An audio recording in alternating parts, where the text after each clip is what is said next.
Wasn't heard. I wasn't heard.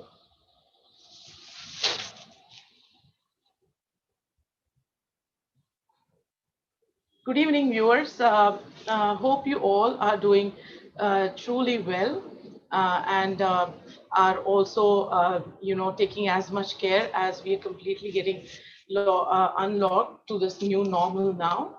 Uh, with that, though, we are back with our evening show at 6 p.m.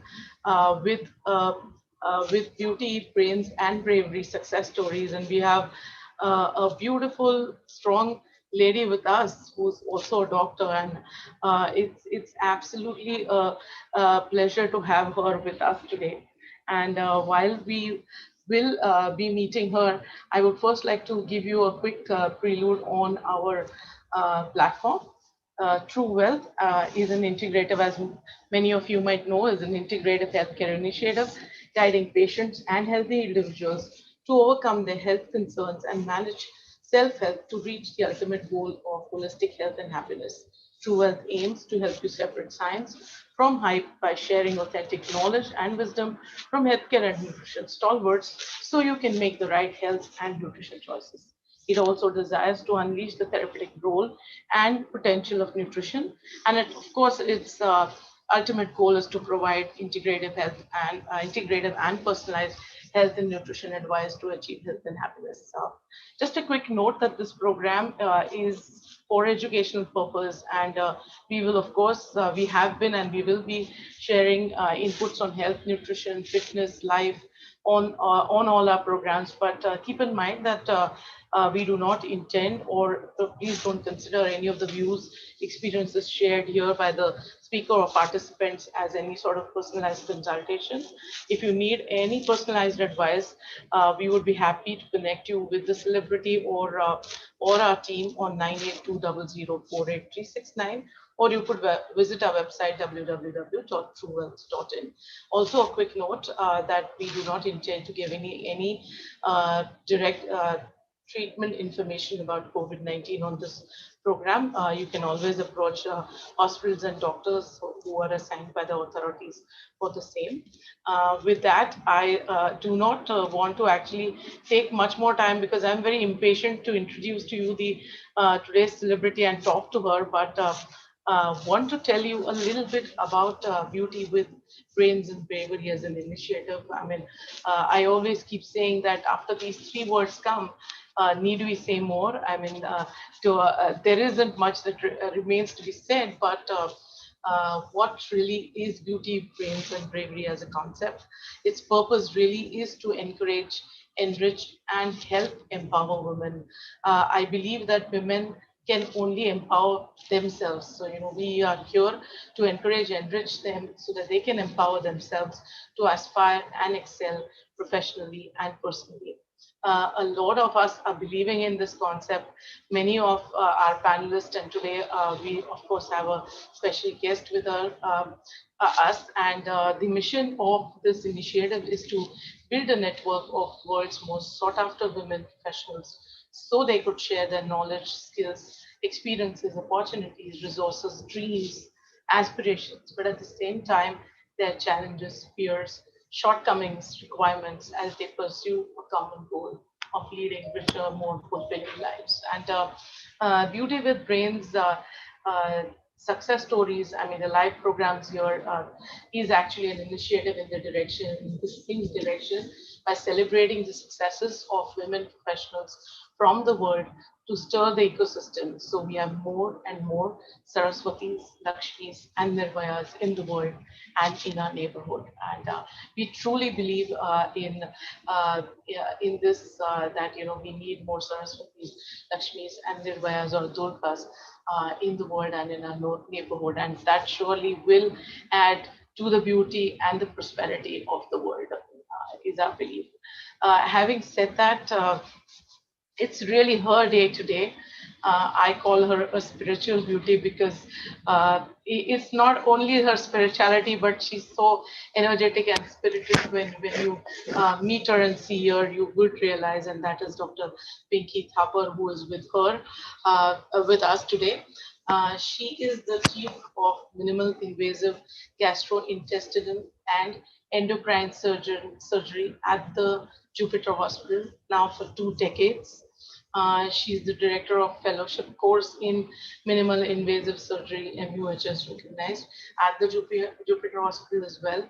She's faculty for basic and advanced laparoscopy surgery at various surgical societies, which are well known in the gastrointestinal area of expertise. A great teacher, of course, and of course, she also has an advanced laparoscopic fellowship from Mount Sinai Hospital, which is again one of the very respected hospitals in the world, which is in New York. Of course, New York University and SGR Hospital, that is New Delhi. All these places she does have fellowships from, and she's published many articles. Just recently, her article was published in a very coveted journals in the world, and so she's published various articles on laparoscopic paraganglioma, liver trauma, adrenalectomy, and all these technical words, of course, but a lot in her area of expertise. And she's a firm believer and, like I said, a teacher of spirituality, and has successfully used it in treating her patients better as well. This is just a gist from my end, but we are going to really know about her more in detail soon. A quick introduction about me. I am, of course, a nutrition expert and founder of True Wealth Integrative Healthcare, and also the CEO of RSG Energy and Nutrition and Healthcare Private Limited. I do believe, as you know, in nutrition as a therapy and a promising therapy for modern days, most difficult diseases, especially the one we are realizing today, the pandemic infection, and of course, a lot many more of autoimmune and lifestyle diseases.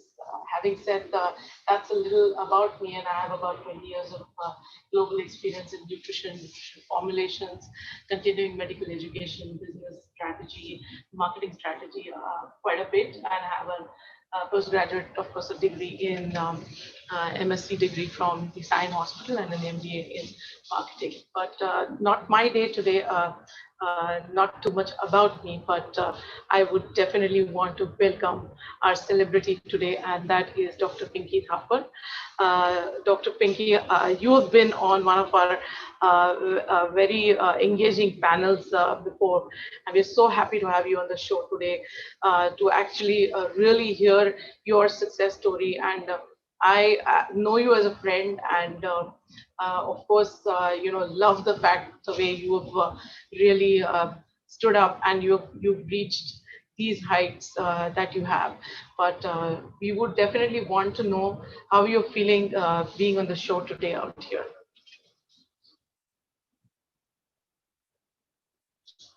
You just need to unmute yourself. Thanks, Rajeshri. I think it's a very vast introduction, and it's my pleasure and honor to be here with you. You are not less. You are too great in your own ways. And I think it's my honor and pleasure to be here. I think the overall concept which you have started, Beauty Brains, it's really nice, and it should help many women who take a back seat. So definitely it should help. And it's a very good thought process behind which you have started this. So it's my pleasure to be at the show. Let me see what I can do. No, we have a lot to talk about. I mean, Well, I'm not sure where to begin with, but I would of course, we keep saying that this show revolves around beauty, brains, bravery, and on the four pillars, that is, the intelligence quotient, the emotional quotient, the social quotient, and the adversity quotient. But I know that in your case, IQ has been great.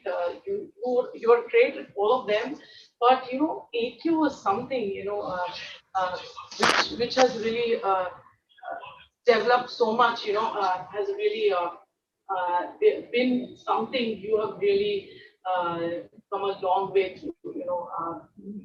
People around you and your patients, they see you where you are, and but they do not know the childhood that you had, and I have heard about stories of we only hear about the stories of Yeah. partitions, and how hardships are, but you've actually lived through it. So we really want to know how your childhood was, and how that really does that really even today like give you the thrust to get keep striving and keep going ahead, and keep doing so much that you're doing. Okay. Yeah. Childhood was tough, and but still I enjoyed every moment. And it was not an easy walkway, since we are refugees from Pak occupied Kashmir. So my grandparents had migrated during the 1947 independence time, and they were bought by the government to Mumbai. So there was obviously no house, no shop, nothing. So we started from absolute basic things. And my dad has worked in Mhm. the trains, sold chocolates. My grandpa has done everything. And later on, obviously, my daddy could not get himself educated. So he was only 10th pass. And but still, he had a strong desire that he would educate his children. Same for my mom. She's from Punjab. And but the way they have nurtured us, that's really amazing. And we had a lot of hardships in childhood. We used to stay in a small chawl system with a common washroom and bathroom. So it was not an easy thing. And till my 18 years, I Correct. have stayed in that house. And there's an open garage outside. And we couldn't even afford to buy books. Since we are four siblings, we used to share our things. And that was really amazing. Yeah. Sharing brought us, the concept of caring. So that was nice, I think. Nowadays, I see people with one child, I don't know how they, how they are going to understand the concept of caring and sharing. But we had a lot of adjustments. And I think what stood strong was the family grounds, the principles. They never made us feel Yeah. that we are backward or we are this thing means we are behind because of financial status. That was never the thought process. They made us very very confident about our own self and inculcate very very positive qualities, like to do something in life, to educate ourselves. My mom was a topper in her school, but she couldn't study further. But then she decided that she'll make her children educate. So this was, I think, amazing. And she's very good at mathematics. So she used to teach us math, science, everything. She was all rounder. So dad is no more, but mom is still going strong. She's 75 now. And hardships were because of the partition, because we had nothing, no hereditary property. We still don't have a farmhouse or a village or a place to go on in vacation. That's not there. So it's Mumbai, Amchi Mumbai.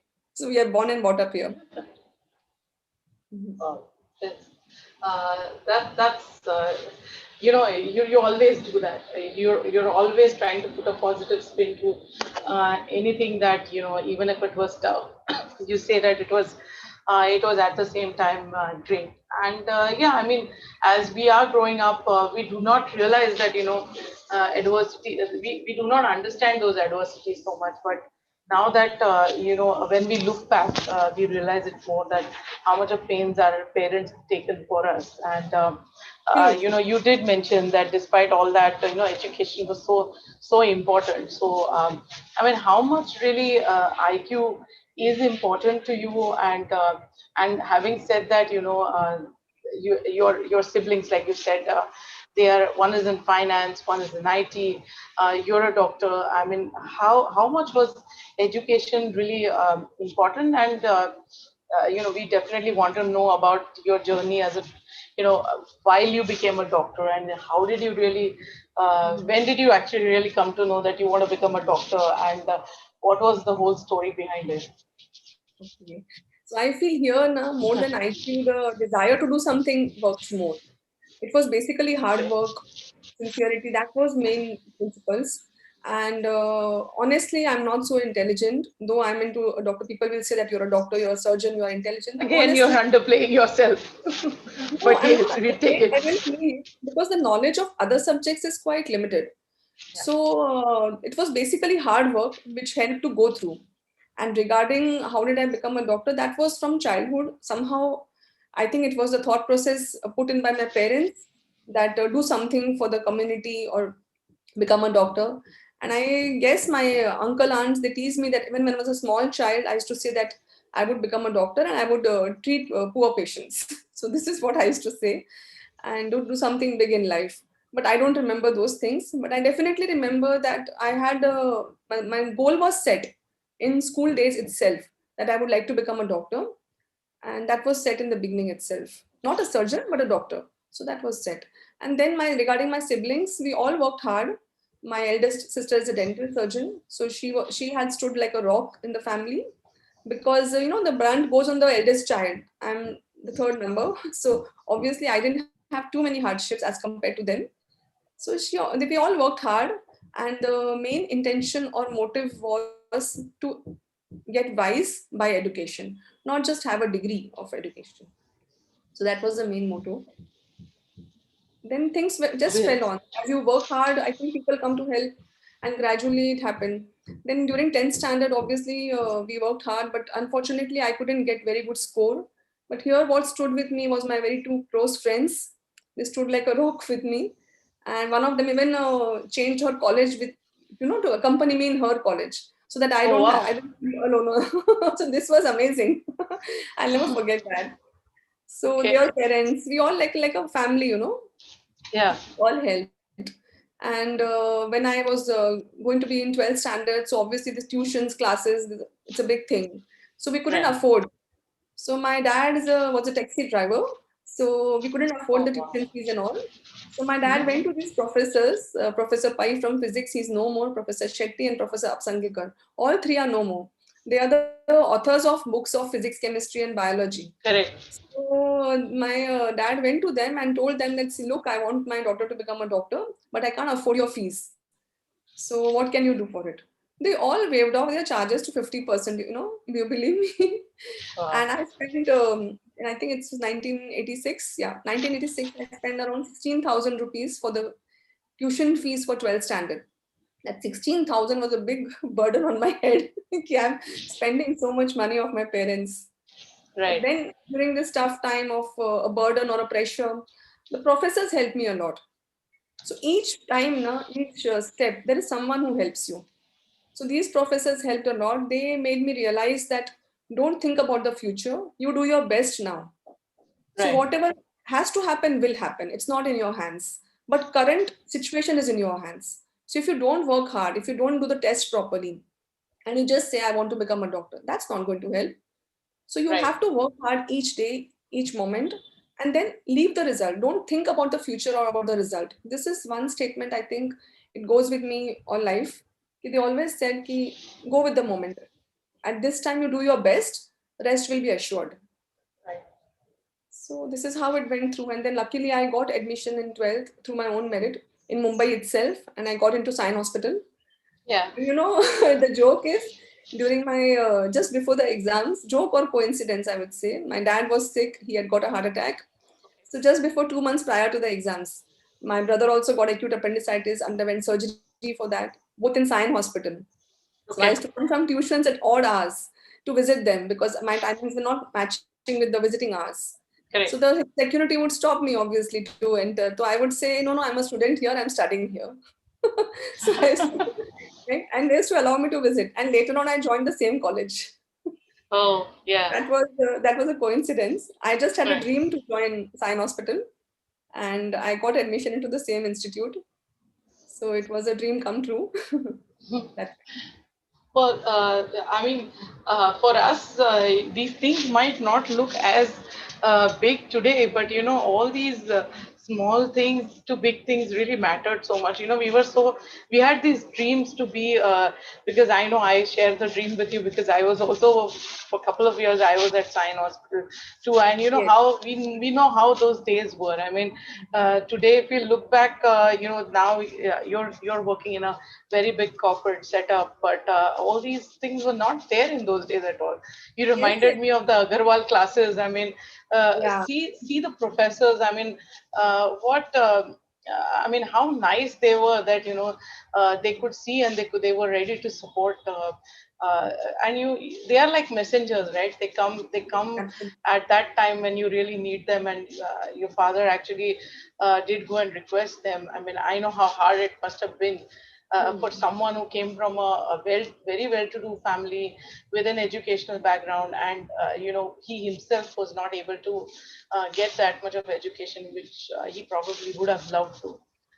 But he did see that in you, and made sure that you got all those opportunities, so that you could do good with it. That's just amazing to know. I know then that was really difficult to get up to MBBS, but you still got it. Of course, getting it on your merit is no easy to become a doctor. All our parents normally aspire that we get into medicine, and you did get through. But then how was it after that?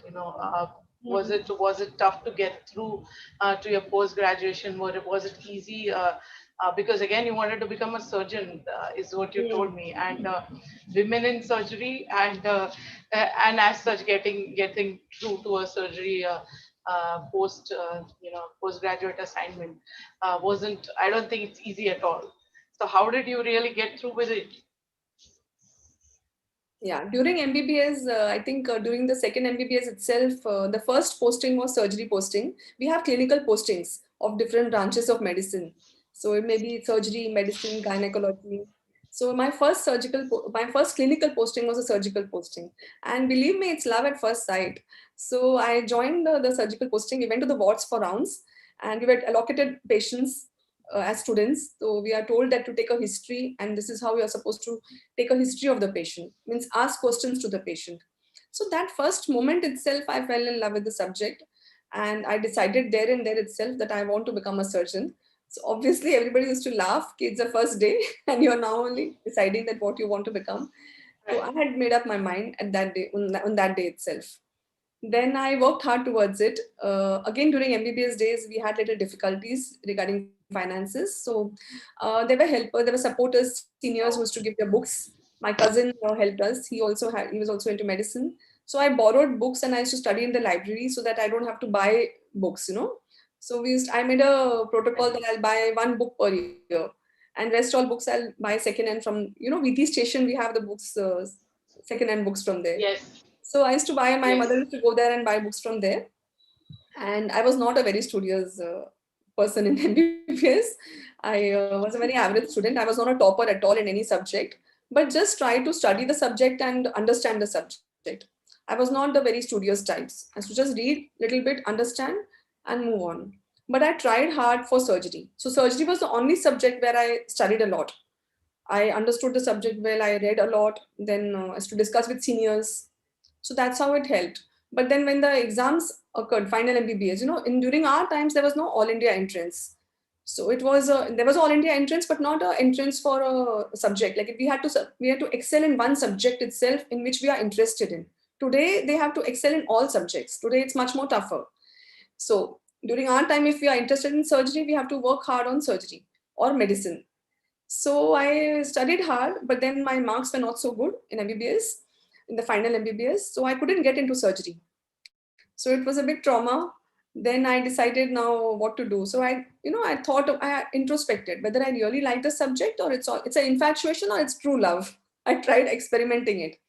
So even during internship, I went all the way to Bhagwati Hospital to do surgical posting from Mulund. I stay in Mulund, so that to decide whether I can really do the hard work which is involved in surgical branch. So all the seniors, the doctors, surgeons used to tell us that, females, it's difficult. This was a common norm that time. Though there were many female surgeons in the department, but still they used to say for females it is difficult. But I had made up my mind. And then I did not get admission into surgery at that moment. So I took up a registrar's post in peripheral hospitals. We have 4 central hospitals in Mumbai and many peripheral hospitals. So I joined Rajawadi Hospital in 1995. And when I joined, my boss told me the first day, within 15 days, you'll be out because many females come here and then they can't cope up and then they leave it. So I felt, why on the first day he's telling me like that? But then he was right. There were a couple of women who couldn't do the justice to the job and they couldn't cope up due to some personal reasons or family reasons. They had to leave. But luckily, I sustained. And at the end of 6 months, he literally put his hand on my head and blessed me that one day you will get admission into surgical posting. So this was, I think, the blessings of people whom you met all the way. That helps. It's not your only hard work or anything. It's also the people whom you walk with. They support you, they help you. So those blessings helped me. And then again, I did not get admission into surgery in the next branch also, next time. So I took up gynecology and I strived hard in gynecology, but it was not my subject, my favorite subject.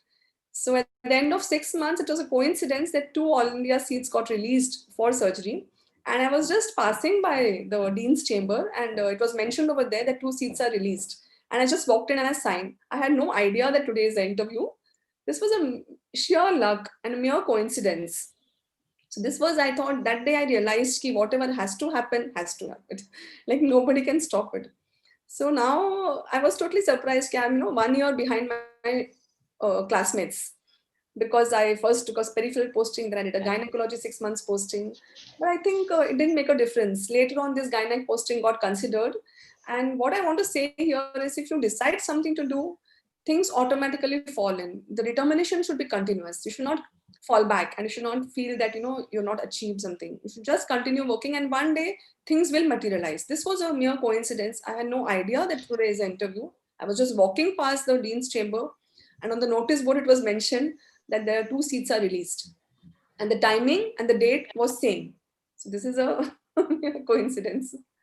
So then I entered But surgery. what I can see is that you still have that spirit in you, that that you keep wishing, dreaming, and working hard towards things, and they happen, like you said, absolutely, such a right suggestion, not rather, putting your life example in front of us. And That's that something time that I have learned actually, and And that time, the seniors and everybody, yeah, used to laugh at me. Are you crazy? You're leaving gynecology post and joining a surgical post. So that yeah, time, Indian hospital was considered the best for gynecology. So I was right, told that how can you leave gynae post, and I was getting surgery in Nair Hospital. So the typical of inter-college rivalry or whatever. So they used to say you should not pick up surgery, and for females it's difficult. So you're leaving a gynae post and yeah, joining surgery. right, It was a tough time. My even bosses, everybody told me not to do the mistake. They told it's a mistake, right. so don't do it. But you know what? That time we did not have a phone call, so I went to the public call. I called up my house landline number. I called my mother. I told her that now see what has happened is I just walked in and I passed. I signed the muster, so I've got into surgery. Right. So my mother is telling me, so what? Very good, congratulations. So I said, yeah, but I'm scared now. Whatever I've done is it right or is it wrong? So she Yeah. said, you know what she said? She said, first love is first love. Your first love was surgery. You continue with it. And then she said, that's degree. MS is a degree. Yeah. You are doing diploma in gynecology. So diploma is diploma and degree is degree. You know, she was so far-sighted. Right. But Yeah. and again, so simple thought she gave to you, which Yeah. sounds really simple because I know that when we used to do at least we are almost of the same age, and at that time people used to strategize, plan Yeah. what next specialization they're going to pick up, and how that will affect, and everything used to be thought through so much. But yeah, I mean, I think at the end of the day, what's most important is what she told you. What is your first love, and what you really really love to do. I think that's really Yes. what you can excel in life with, and you're the living example. No, go She ahead. said it's okay. Yeah, she said it's okay if you're 1 year behind the schedule. It's fine. Yeah. So okay, just move on. So that I think helped. Yes. And I think coming from her, your mom has been really your strength, and she continues to be. It's amazing. Again, what we need to, women watching here need to realize it's how much strength and power she subtly instilled in you through these small things. She gave you the confidence just by saying those few words, because I think somewhere she knew that you had already taken the decision. You had thought through it, and you had not even be bothered about what people around you were saying. So that was amazing. But to add to this confidence which she gave you, uh, who are your major mentors? Because I do know a couple of them very well, and because you've told me about them. But through once you finished with once you became a surgeon, formally having a degree, but how did the whole the you can call it struggle, or you could call it a journey that began. How did it really begin? Who are your first mentors, and who have been your mentors through these years, really? Yeah. During residency also it's a little tough because it's odd timing, working and sleeping. Food is not at correct timings, intervals. But I think in that moment now we have to have a strong support of your colleagues. So here I really love to matlab my colleagues who are still my good Yeah. friends, and Yes. they were my partners. So they all supported a lot. And you should not think that you're a female surgeon or a male surgeon. So that one thing was in my mind. A surgeon is a surgeon. It's either good or bad. Female or male doesn't make a difference. So I never thought or tried to take any advantage of being a female surgeon, female resident to do less work and go to rest. All this was Yeah. not there. In Yeah. fact, we worked very, very hard and supported each other. And during this time, the bosses, of course, help. They never put you down. But it is tough. For women, it is tough. It's not easy. But other women also help. There were other lady surgeons in the department. They also help. So once I finished the degree, MS General Surgery, then I was confused. Now what next? That is a time, a big turmoil in life. This is what you had thought of becoming, but now you have become that. Now what next? Since there are no Right. medicos, not many medicos in the family, not a big support from that manner. So I was a bit confused whether to go ahead with super specialization or whether to start practice, where to work, whether to work in a public hospital, to join a private institute, what is to be done. So that was a turmoil period. And that is when I had a strong inner thoughts, introspection about what is life about. So here I would say that the moment I finished my MS General Surgery, I met my spiritual master, and he gave me the purpose of living. Right. So this, whether it is engineering, whether it is surgery or any branch, this is all a career. But what is the purpose of life? That was brought by him into me, and to make me realize that who am I? So this is what the journey started in 1998. That helped a lot, and that is a time when I was searching for a right surgical boss to help me to grow further or excel further in whatever I was lacking in. Surgery is a vast branch. So here I met Dr. Mathur. I went to him. He is a senior hepatobiliary surgeon. He had just left public hospital and he had joined Bombay Hospital that time. So I went to meet him and I told him I would like to join you. The first day he said, no, it's difficult to work with me. I'm a tough taskmaster. We all know him as that. And you better go back and choose something simpler. So and he said, Okay. go and discuss with your family and then come back. I went home. I told my parents, sisters, brother, "Okay, this is what I would like to do." So they said, of course, you go ahead, because they would not know much. They would just go on whatever I say. So they said, no, no, if you feel he's very good, you learn from him, especially the clinical aspect, the decision making power. All that has to be, put at the right time. So next day again, I went to him. So I said, sir, no, I'm keen in joining and I would like to join you. He said, no, you please decide. I'm not going to let you go home. I'm going to make you stay in the hostel. Now you're a surgeon, but you will have to stay like a resident. Will it be okay with you? I said, yes, sir, it's okay. If you have to learn something from someone, you have to, obey everything. So that's how it started. He was my first mentor in that manner after the surgery. During surgery, of course, there were many mentors during my residency. And then I worked with him for 1.5 years. And really speaking, it turned my way of living, way of thinking in surgery, the decision making, the basically the desire and the keenness to do best for the patient. That was Right. a strong thing in him, and which I also tried to inculcate. Also, when I about to leave his post, then I decided to go work in a public hospital. So he said, ki, it'll be difficult to get through the interview. And this was amazing. The interview was taken by 10 people. There are bosses from each institute, the deans of each institute, and I had no godfather.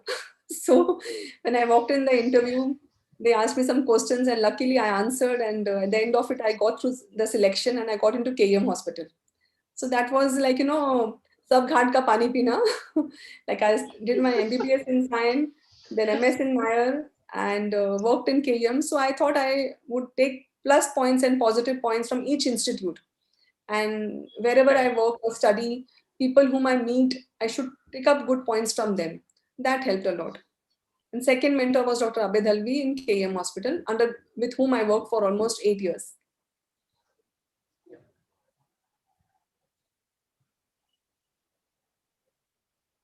That's okay, or you want me to speak more about Well, both mentors, you had real tough teachers that much? and tough mentors to be with, and that definitely tells me why you've gone more tougher, and no one can really deter you from what you're doing. That is the kind of personalities. At least I have known them too, and I can share a small. Experience with that I had with Dr. Mathur. I still remember one of the times when we were planning for one of the CME programs to be done, and I was at one of the hospitals where uh, he's actually consulting, and the first name really came to when we were planning for it was your name. So you can know that it might have been years that, and maybe it was your first one of the first days of your Yeah. when you were learning and you were hardly experienced, but look at it. As you find him as a great mentor, at the same time he's also found you as his great student. So what more do you need, right? And of course, I do have a personal experience with him, and he's such an amazing person, like you said, mainly working for the patients and doing the right things, and working hard for them is really something everyone should learn from him. And I'm sure you're his prodigy, so you're also propagating that, and more than that, a lot many things more than that as well, to your team and your assistants who are working with you. I'm sure they're watching also. So we would I would They definitely got you, want baby. to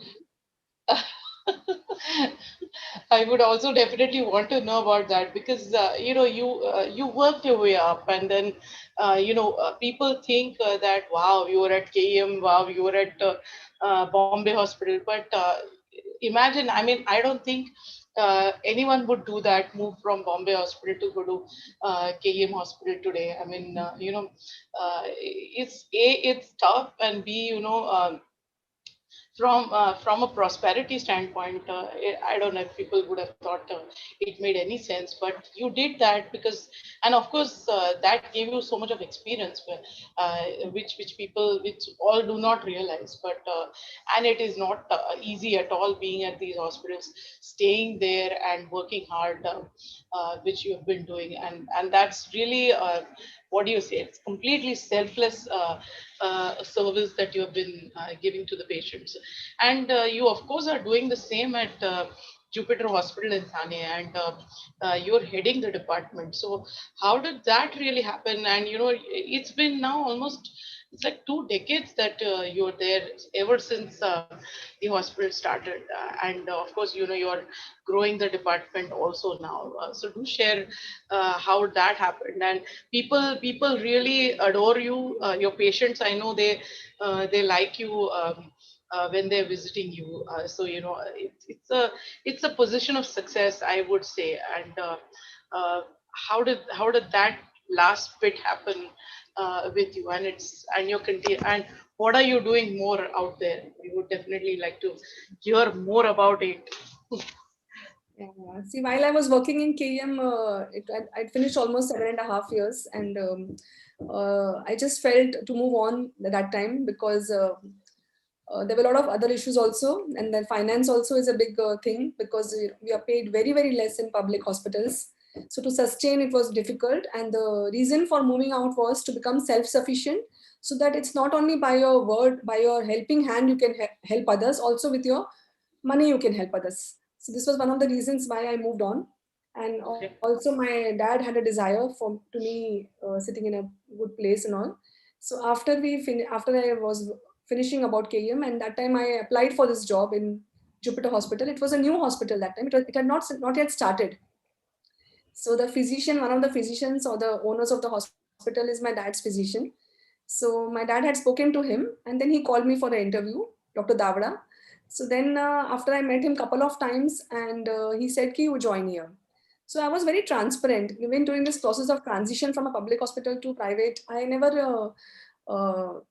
hid anything. I told very honestly and transparently to my bosses that this is what my plan is, because again I had a family turmoil, and we needed money, so we did not have that much money to pay the hospital bills and all at that time.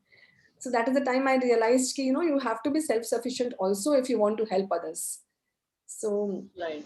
then luckily with the interview in Jupiter Hospital, it had just started 2007. So I joined in 2008, and I was also surprised they chose me.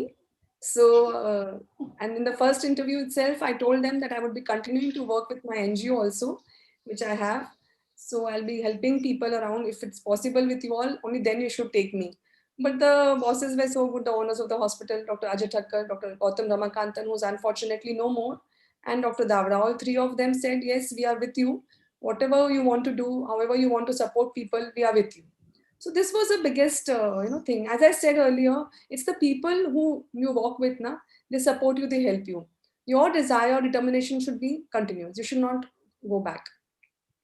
So then when I joined in 2008, it's just going on. It's a family by itself, Well, and we absolutely, like but a I second family. think that desire, that selfless desire of yours, I think the way, I'm sure the way you put it to them and the way you are working towards it really must have touched them, and that is the reason why I think, and I know that you continue to do that, so it's great. Yeah. No, they do a lot of philanthropic activities. They don't market or they don't proclaim that. So that's a very Yeah. good thing which I liked. And the best part over here was it's like a family. We eat together, and there is no. It's a very very ethical practice. What I would say here, the biggest Yes. advantage of working here was ethics. And when I went for the interview, also I wanted to put for that issue. So this was a main advantage, and it was like two people similar thinking met. So most of us over here are similar background and similar thought process. So it's like one family now, one team. So that helps. And then working in Jupiter, initially, of course, people used to come and say, like a female surgeon is there. People told me that who will come to you? Male patients will not come to you in a private hospital. But it's nothing like that. These are all rumors. So when I sat in the OPD and patients used to come, they used to get confidence. So gradually, suppose initially somebody would ask, who is going to operate? I would say, I'm going to operate. So gradually, people used to come and say, we want you only to operate from skin to skin. So this was a transition. So I think community accepts you and helps you to grow. And it's the community who gives you opportunity. So we should respect each person, also each patient who comes to us, who gives us a chance to, help them to heal. So that's again amazing, amazing a story. When people, so I want to highlight the same thing again, that when people see you out there, but at the background, it's really more like a family instead of when we are going to that.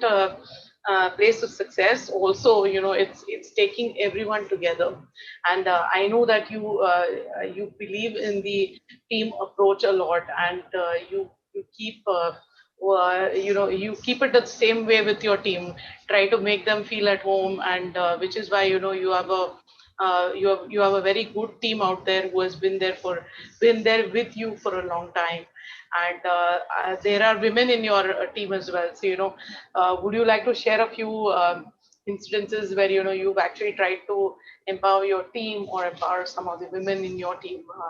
Because I think that is something which we would love to hear on this platform. Yeah, I would like to say here what happens is when women have a maternity leave or a problem in the family, the colleagues sometimes do not understand and they take it कि ये तो ladies है अभी चलो छुट्टी ले लिया, you know अभी Yeah. इसका ये problem है वो problem है. This is not correct, I would say. Here we can become little more sensitive. So what I try to do is when my colleague had a problem, she just delivered, so I gave her off in the afternoon 1 hour to go and feed her baby and come back. So this was, I think, she is very thankful for that, and I also felt very satisfied. I felt very odd that a mother leaving the child of 6 months old and coming for work for 8 hours Yeah. is difficult. So Right. what still luckily she stays close by.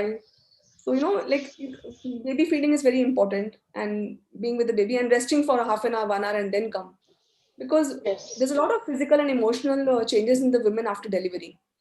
So I think Yes. at this point, we all should be a little sensitive to our women colleagues.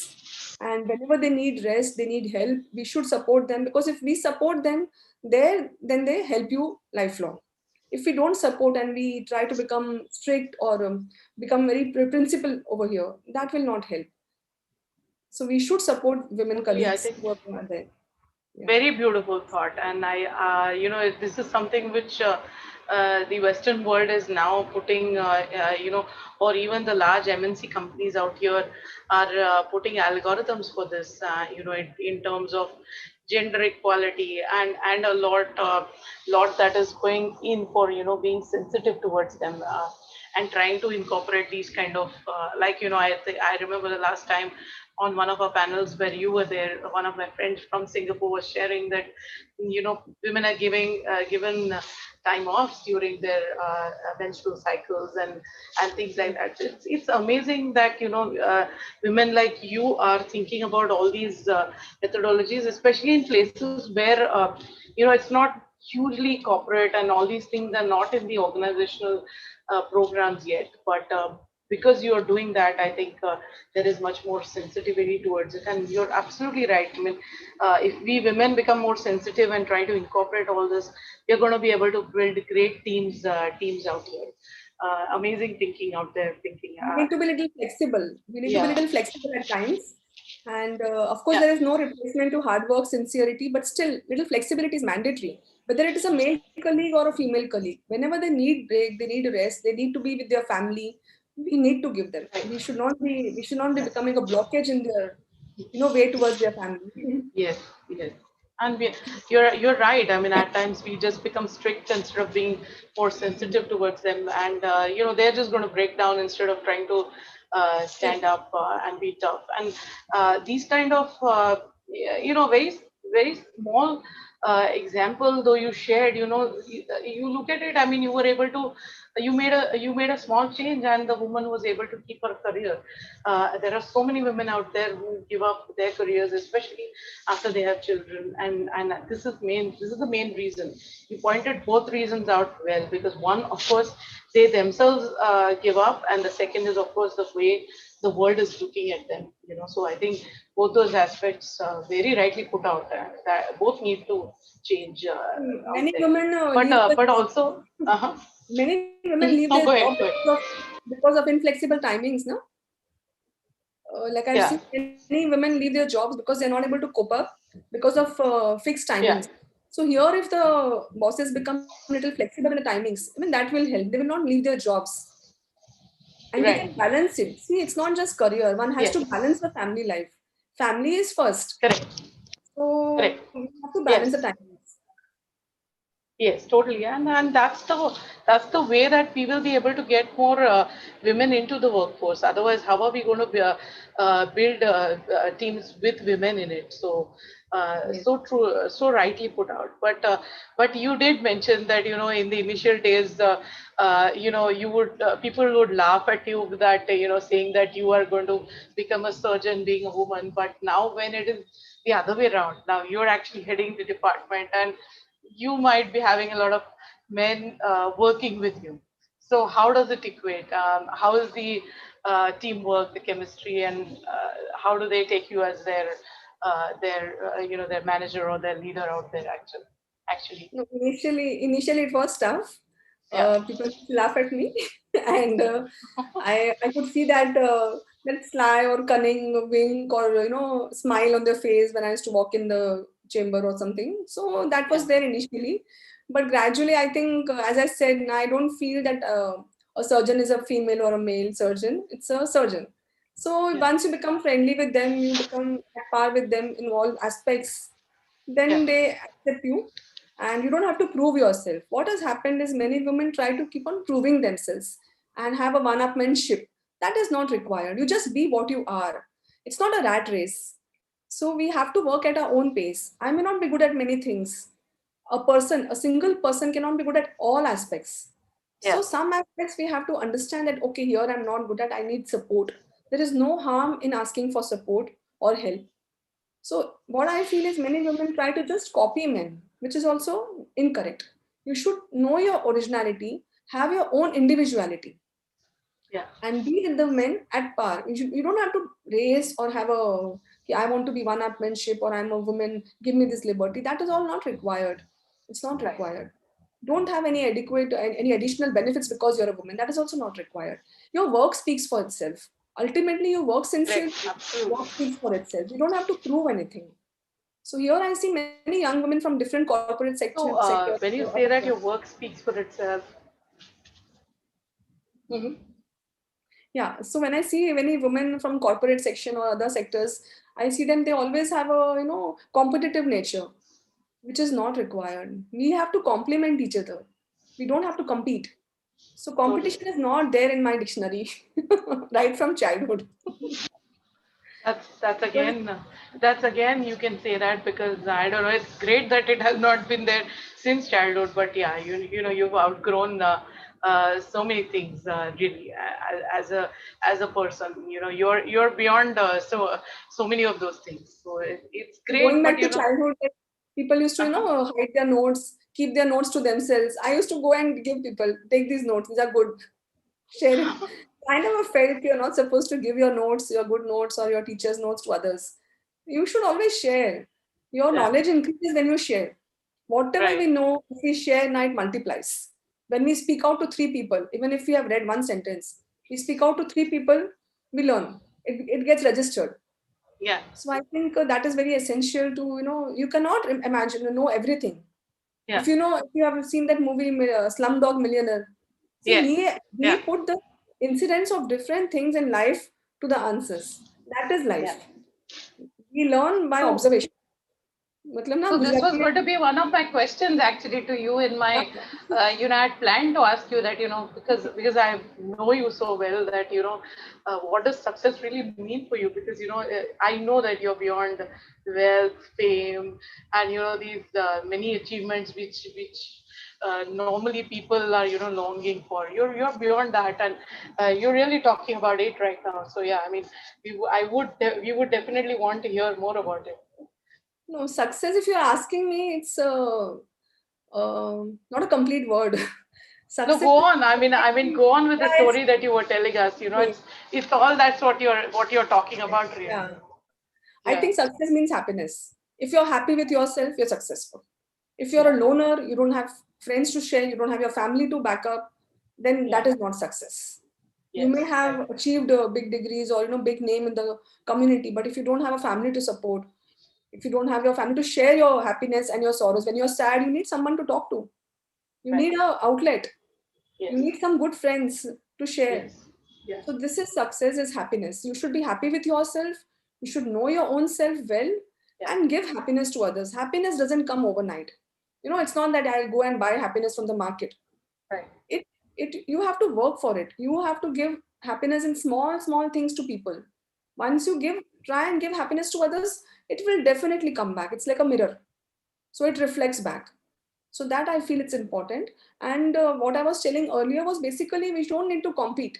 Yeah, We just need to exactly. complement each other. Yes, absolutely. I mean, and that's where you have different principles, and I think they're not different. You've really outgrown a lot of basic things that we normally look at. But having said that, has the spiritual angle of yours, has that sort of brought in that maturity in thinking and maturity in looking at life, and of course not competing, but looking at life from different perspectives and how that can actually be happier and success in those terms, achievement in different kind of aspects. I mean, if you want to share that, because I know you teach spirituality, you conduct workshops, and that's something you usually believe in. You also use that with your patients, and putting this whole holistic thing, because I know while you do surgery, you also talk about nutrition, you also talk about spirituality. So it's like a holistic treatment, and you've seen a lot of better outcomes because of that. So as a doctor, also we would like to know, because I would like people to know that how you actually treat your patients. Yeah, see, spirituality, teaching spirituality is a big thing. I'm not teaching anyone. I'm still a student. It's a journey by itself, and we all are students on the path. So I think here what has changed the overall perspective is the ego aspect, which we all have. Professionals, all professionals have a big ego, so that has to come down, and there Yeah, is where spirituality helped a lot. So it made me realize that I'm not the doer. I'm only the nimit. I'm only the medium to do the things. So ultimately, you have to aim good. You have to intentions should be good. So once the intentions are good, the outcome is going to be good. So that is what helped me in the initial stages after becoming surgeon, when I entered the path of spirituality and met my spiritual master. So he made me realize that don't have an ego that I have done a good surgery. At the same time, if something has gone wrong, introspect and try to correct it and pray that next time it should not happen. Also, the person who has suffered, seek for forgiveness from that person. Okay, this has happened by mistake, it is not by intent.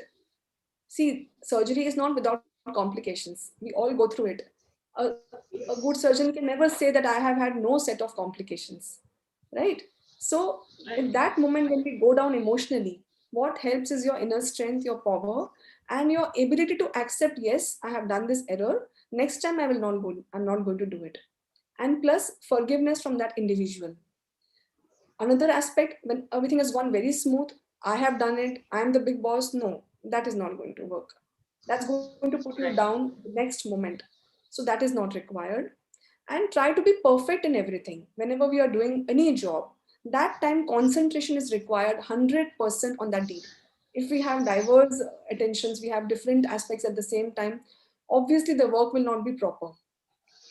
Another one's quote which helps me while operating is whatever work we do, if we do with haste, it's going to be improper job. So if you do the job correctly, properly, calmly, it's going to be good. So this helps. And whatever I said earlier, whatever we do, whatever success we get, whatever happiness we get, it is because of collective force, either some past blessings of many individuals, blessings of spiritual masters. So never forget gratitude.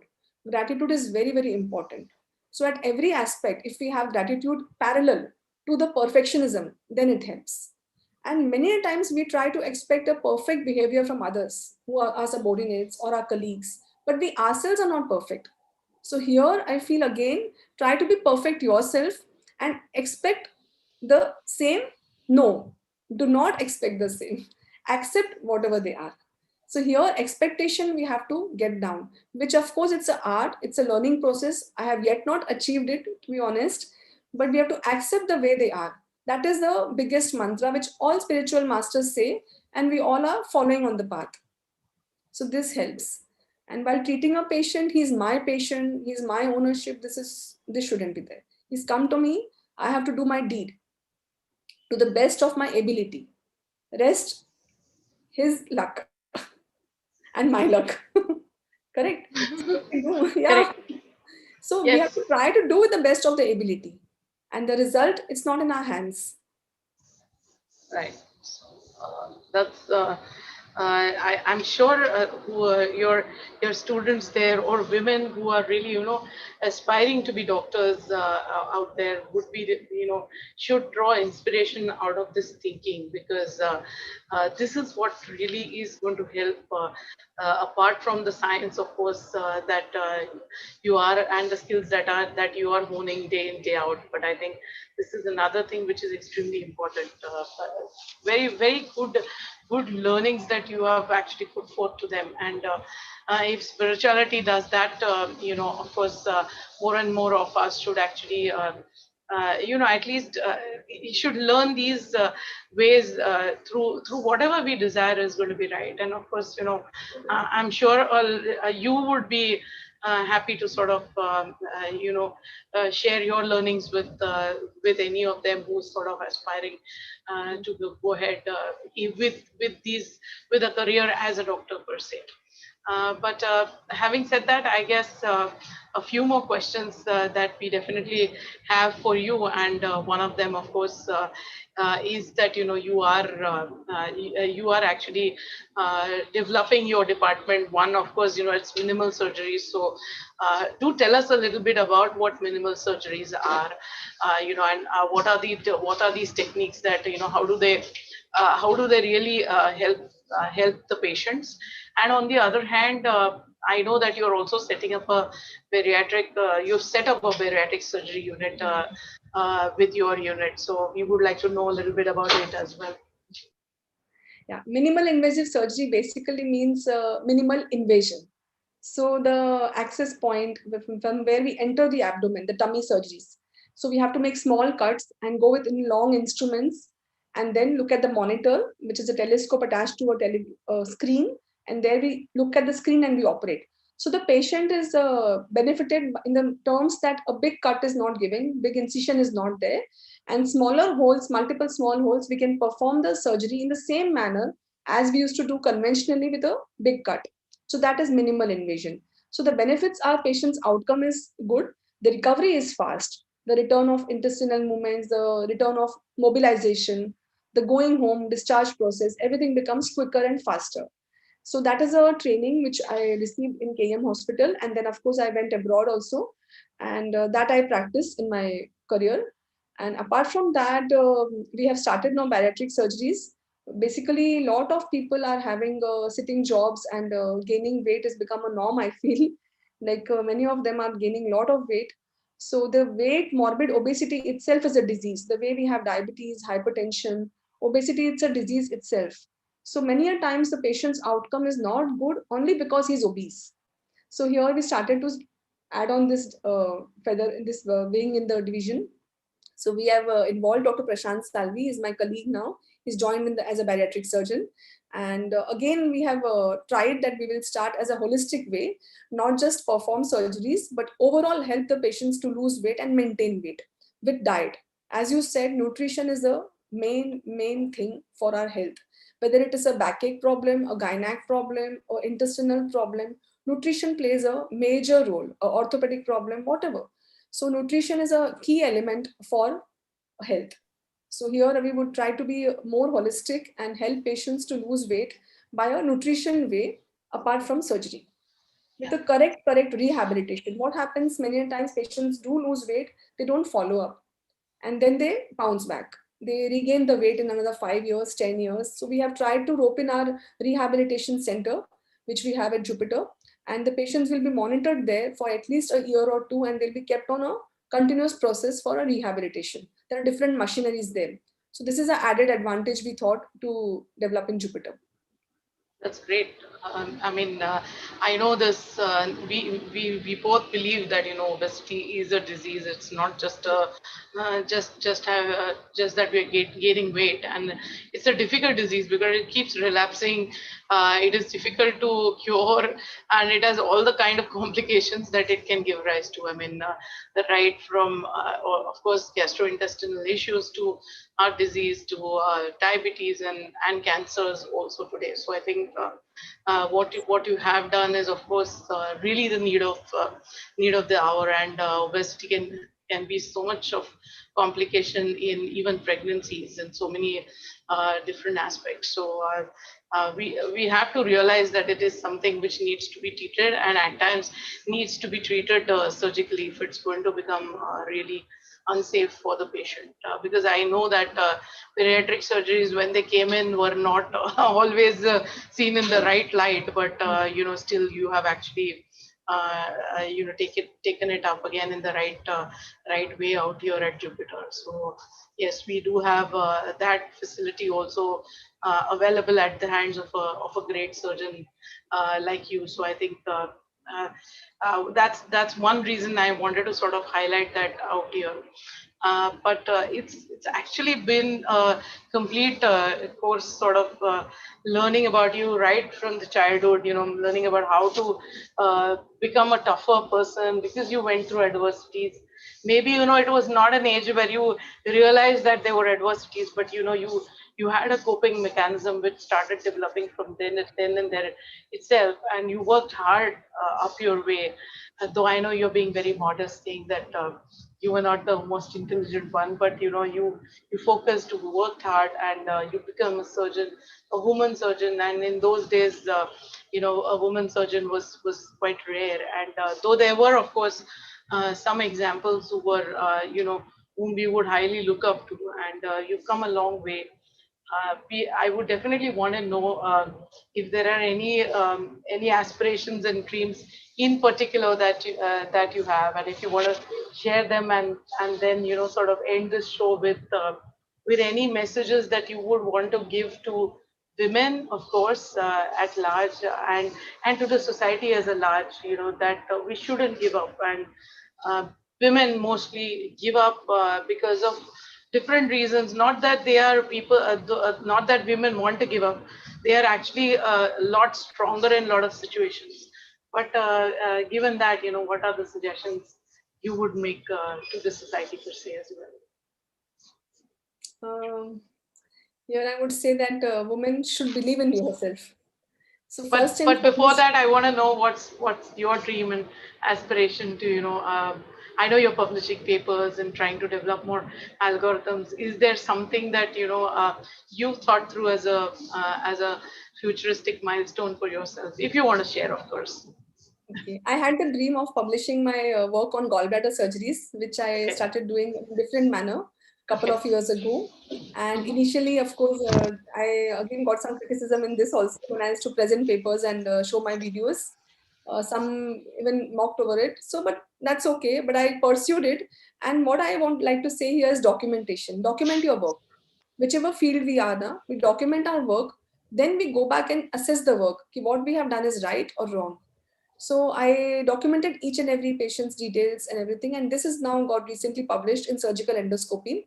And many of the my teachers have said that it's a landmark paper, and will go a long way in helping many people all over the world to manage these complex gallbladder cases. So this was my dream so far, and now beyond that, in future, if you're asking me any other dream, basically to live happily and to give others happiness. I don't think I have any other dream as such, and to be a better human being. Life is not a joke, you know. We are so fortunate to be blessed to have a human birth. Yeah. So to be a better human being and help people around, that is only my desire for myself, and to know myself more better, to know completely, to know yourself completely, to realize the inner qualities of the soul. That's important. So, and then to pursue to accomplish them completely. We may be knowing the qualities, but we may having a small percentage of it. To develop the qualities, to enhance the skills, enhance the qualities. That is my motto or motive of life, you can say. Well, you know that we'll be always happy to be able to take any of these things with you together, Sure. especially if it really helps women. But at the end of the day, I said that in the beginning of the program itself, that health and happiness, they go together. I mean, you can't isolate them, and we True Wealth really believes in the concept health and happiness, and happiness it is. So, if there is, we will, of course, we are doing a little bit of work together, but we will continue to do the work together in the process of making everyone happier, I guess. That definitely is the thing. But I would leave our viewers with all those happy inputs that you gained from you. Some very good tips you gave to the aspiring doctors as to what really it is, the first love, and your dedication, as to and believing in what you're doing, and keeping on doing it dedicatedly, really can take you to where you are. And what have you not achieved? I mean, you're at one of the best hospitals, you're publishing in one of the best journals, and so many different talks on different platforms. It has been an amazing program with you, Dr. Pinky Thapar. And though we are friends, your name, your work carries so much of weightage and respect. I think all we can wish you is that you achieve many more milestones, and in whatever you are dreaming of. I know there are a lot of set of activities you would be planning on the way, on the route of happiness, of course. So we wish you the very best. We are, of course, thankful for you to come here and share your success story and your hardships so candidly. It's not very easy to share them, especially on a live platform when you're on 6 different channels and people are viewing you. But it's nothing less but an inspiration to hear you out totally. I mean, I would say my life was so much more easier when I grew up. Not as easy though that we see today, of course, but so much more less difficult, of course, than yours. But then that's how you have really achieved and come a very long way. I would like to thank the viewers for viewers have been coming in great numbers. Pinky, our earlier panel was actually seen by more than 10,000 people. A lot of our programs, especially the Beauty with Brain Bravery programs, are being watched by 20,000 plus people one show at a time. And we are happy that more and more people are deriving inspiration out of this. And I hope we are able to touch as many lives as possible. And if we are going to be able to encourage and uplift them, we can't really uplift them, they have to uplift themselves. But if we can do that in the process, it's a great idea. And your success story is absolutely a feather in our success stories cap. So we look forward to doing more programs as and when with you. We will be doing more health programs with you, understanding different surgeries and different kind of conditions, and how they are better, good, and how patients should understand them from an educational perspective. But also, we definitely want to do more activities on the beauty brains bravery front with you as well. So thank you so much for being with us today. Thank you, Rajashri. Just a last word. Sure, Believe in please. yourself. I Know want you yourself. to close the program. Absolutely. So the message is basically, I think, believe in yourself and know yourself. So once we know ourselves, the whole world we can understand better. So we don't have to expect people to change. We have to change ourselves. So that's I feel we have to all strive to do in this manner and be happy in whatever we get. Be satisfied with Great. a full cup of gratitude for everyone. Well, absolutely, and gratitude back to you. Thank you so much for doing all this for the society, and you're relentlessly doing it.